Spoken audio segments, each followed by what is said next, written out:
نبي عظيم خلقه الخلق الذي له عظم الرحمن في سيد الكتب.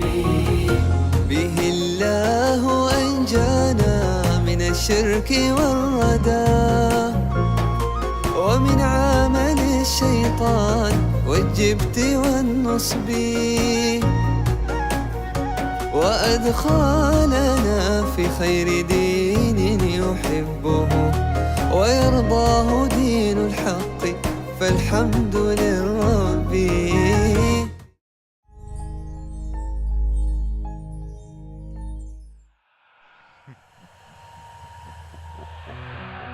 كيف تعامل رسول الله صلى الله عليه وسلم مع هذا الشيطان؟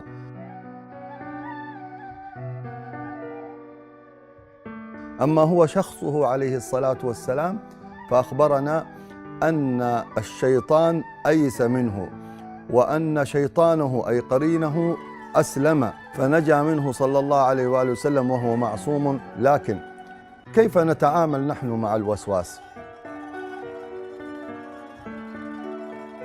أولاً هناك وساوس تأتي من الشيطان في العبادات. النبي صلى الله عليه وآله وسلم أخبرنا أن للوضوء شيطان يسمى الولهان، وللصلاة شيطان يسمى خنزب. يعني في عالم الشيطان هناك تخصصات، في متخصص للوضوء، في متخصص للصلاة، في متخصص للتفريق بين الأزواج، في متخصص للإيقاع في المحرمات، في تخصصات وفي دكتوراه وفي مراتب عند هؤلاء الشياطين. لكن كل هذا يدخل في دائرة إن كيد الشيطان كان ضعيفا. الشيطان كيده ضعيف. من أين يقوى الوسواس؟ يقوى من الاستجابة. إذا الإنسان استجاب، إذا الإنسان خاف، إذا الإنسان استعظم هذه الأشياء.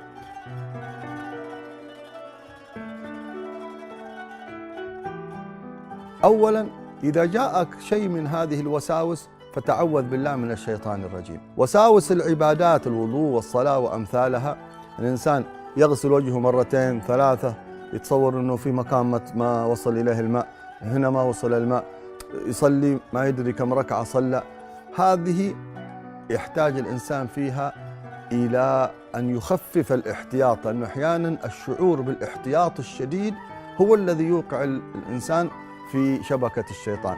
الله رحيم وكريم، ويقبل من الإنسان صلاته على حسب ما في نيته، ويؤدي ما عليه قدر استطاعته بلا تنطع وبلا تشدد. كذلك العلم، الإنسان إذا تعلم يذهب منه الشيطان، لأنه يعرف أن هذه المسألة لها مخرج، هذه المسألة لها مخرج، يعرف سلوك النبي صلى الله عليه وآله وصحبه وسلم. هناك نوع من الوساوس آخر، وهو الوسواس الذي يأتي في الإيمان، وهذا الذي الإنسان أحيانا يستكبر والإنسان يشعر بأنه شيء خطير. النبي صلى الله عليه وآله وصحبه وسلم قال لنا إن الشيطان يأتي أحدكم فيقول له من خلق هذا؟ من خلق هذا؟ من خلق هذا؟ حتى يقول من خلق الله. فإذا جاء كذلك فقل لا إله إلا الله، قل آمنت بالله. لم يعظم رسول الله صلى الله عليه وآله وسلم هذه القضية وأنها خطيرة وأن هذا شيء صار يخدش في الإيمان أبدا. هذه وساوس تأتي في الذهن، غالبا أن الشيطان هو الذي يغزلها في الذهن، فإذا قال الإنسان آمنت بالله تذهب.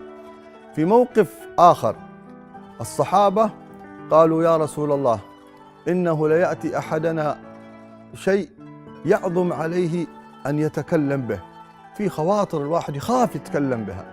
فقال النبي صلى الله عليه وآله وسلم أو قد وجدتموه. هنا العلاج النبوي الجميل، يعني وصل لكم هذا الوساوس والخواطر التي تخوف. إيش اللي نتصور أنه يخوف الصحابة؟ أنه صار في خواطر وصلت أنهم صاروا يتفكروا في أشياء في الإيمان، في أشياء في ذات الله. أو قد وجدتموه؟ قالوا نعم. قال ذاكم صريح الإيمان. هذا بين قوسين نبغى نوقف عنده شوي. إيش يعني يا سيدي يا رسول الله؟ إيش صريح الإيمان؟ هذول يشتكوا من وسواس. نعم، النبي صلى الله عليه وسلم يعرف كيف التعامل مع هذا الشيطان المتلاعب. الشيطان مثل السارق. السارق لا يدخل البيت الخرب. لو جاء حرامي يلاقي بيت خرابة يدخل يسرق منه، عارف انه ما في شيء. فإذا الشيطان إذا وجد في قلب الإنسان الإيمان يحاول أن يختطف هذا الإيمان. فلهذا إذا جاءت هذه الوساوس يفرح الإنسان، لأن الشيطان يحرقه فرح ابن آدم. يعني يقتل الشيطان أن يراك أنك فرحان ومبسوط.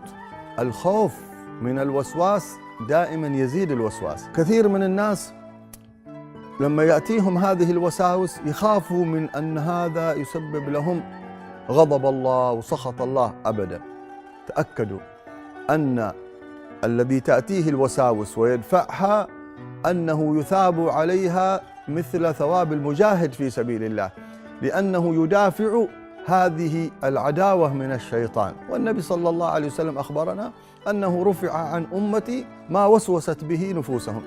يعني هذا الوسواس الله سبحانه وتعالى لا يؤاخذ الإنسان به. المشكلة الكبيرة دائما نجد النبي صلى الله عليه وآله وسلم ينبهنا إلى أن لا نكون ضعاف. لابد ننظر للشيطان أنه ضعيف. في تعليم رسول الله الشيطان لما تسبه يفرح، يقول أوه خلاص ظن أنني قدرت عليه، أن عندي أنا قدرة، وهو ضعيف ما يملك شيء. لكن قال النبي إذا قلت بسم الله يصغر حتى يكون كالذبابة.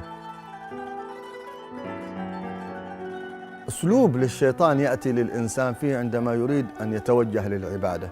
اليوم عزمت أنك تقوم تقرأ جزء من القرآن في الليل، يأتي الشيطان مباشرة يوسوس، ما في داعي، أجل بكرة إن شاء الله.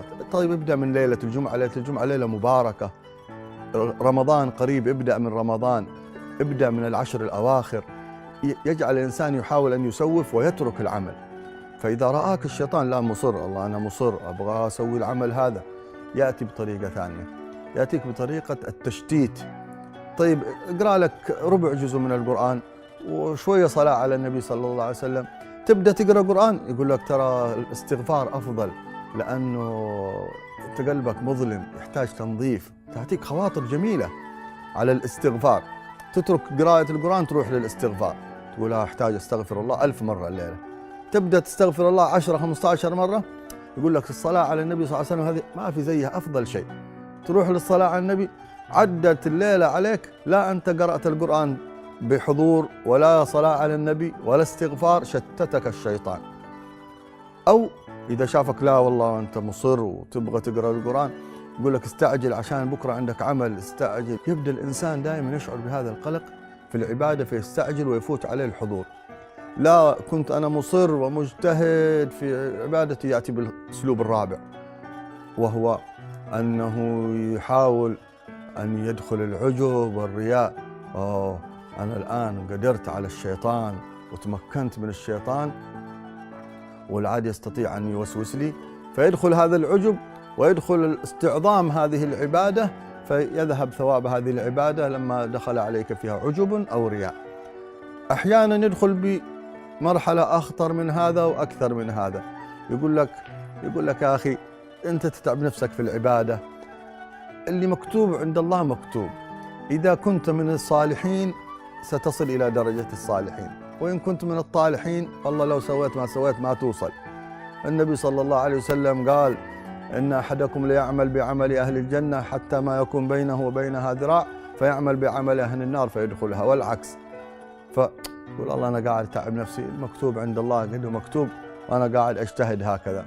فإذا هذه الخواطر والتركيبات التي يأتي بها الشيطان لا يكاد إنسان يتوجه لرغبة قوية في العبادة إلا وتأتي هذه الخواطر وأشباهها، لأن الشيطان أساليبه معروفة وصارت خلاص مشهورة، وصار العلماء يعرفوها، والنبي صلى الله عليه وسلم أوضح لنا ذلك وجرد الشيطان من وسائله وأساليبه هذا.